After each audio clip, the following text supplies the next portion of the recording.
Hi everyone! Ignore the weird lighting. I am out on my porch while the kiddos are asleep, but I wanted to put this video together to talk to you a little bit about the new project that you're entering into.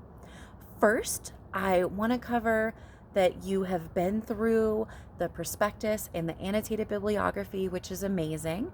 And I just want to do a little wrap up of that before we get straight into your new assignment, which will be a persuasive essay. So for the annotated bibliography and that prospectus, I've given everybody a feedback guide and a grade on BB Learn. If you haven't checked that out, please do. My feedback is minimal. I'm just letting you know if you're on contract or off contract, if you're meeting those expectations or not, what you could have done to have met those expectations a little bit better. And I've given you just a little bit of some information, some pointers about how you might revise the way that you're thinking about your project moving forward into the next step. So that first project is really, it's like a building block, a foundation for your upcoming project, which is that persuasive essay. Hopefully everyone has read my comments on your previous work on BB Learn, and hopefully everyone has read the sample essay for the persuasive project and the prompt and the feedback guide that will go along with that as well. I also see that people are keeping up with submitting their notes on the discussion board for those chapters that have been assigned, and everyone's an author. Thank you so much, those of you who have done that. If you signed up for a chapter that's due, make sure that you've posted those notes for that chapter, all right? It is helpful for your peers to have notes on those chapters. It's helpful for you to have the experience of taking those notes, and it's really important for you to know that information. So make sure that you're keeping up with that. Okay, I also just put in the prospectus and annotated bibliography assignment folder the post-write and original work statement assignment. So make sure that you check that out. It's really quick. I just want you to write a quick post-write. That's a piece of writing that you complete after you've done a project. And for this time, I'm having you complete it after I've given you feedback on that project. It's asking you to look at our learning outcomes from the syllabus, page 6 of the syllabus. Think about which of those learning outcomes you practiced and write a little reflection on that. I'm also having you do an original work statement, just asserting that the work you completed was for this class, it wasn't plagiarized, that kind of thing. All right, so please get that up by the end of the day. And that's on BB Learn in the prospectus and annotated bibliography folder. Okay, so that's a little recap. What are we doing now? Your next huge project, and really the meat and potatoes or tofu and lentils of this class, is the persuasive essay. You have all kinds of options if you're checking out those chapters in our textbook.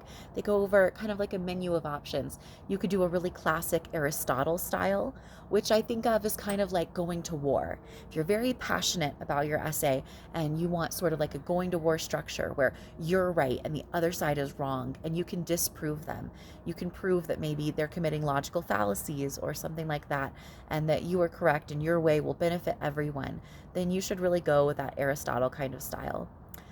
Carl Rogers has more of, and also the feminist style, has more of like a reaching common ground, reaching some kind of statement that will mutually benefit everyone without anybody necessarily having to be wrong. That might be a good style or structure for you to adopt if you feel like you're trying to bring folks together and create unity with whatever your paper is about. So that's something to think about. It's a really powerful style to write in. There's also Stephen Tolman, who, I mean, you can't go wrong with some Stephen Tolman. His structure is very scientific: claim, data, warrant, backing, basically asserting that if something is true, then that warrant, the assumed connection between the data and the claim, can be explained and proven. So if you feel like your topic might lend itself to a more scientific approach, that could be something for you to check out. But I also want to let you know that this is a mix and match kind of menu of choices. Don't feel like, you can't adopt multiple styles in one type of writing. I often pair Aristotle and Tolman together, or any of them really, but Tolman is a great one to pair with another style. So something for you to think about, that you can have it all, right? You can have it all if you want to. Feel free to mix and match. It's important, especially with a persuasive essay, for you to think about the structure and have an idea of what kind of structure you're adopting going into writing this paper.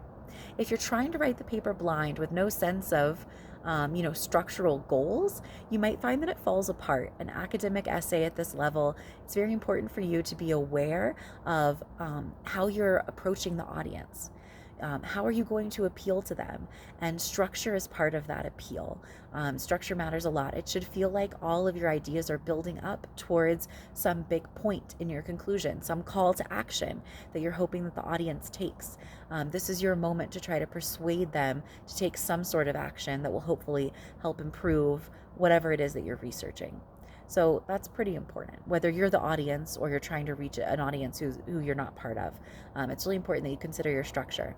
Oftentimes, as writers, we think of ideas in a particular order for subtopics, and then we write the ideas in that particular order.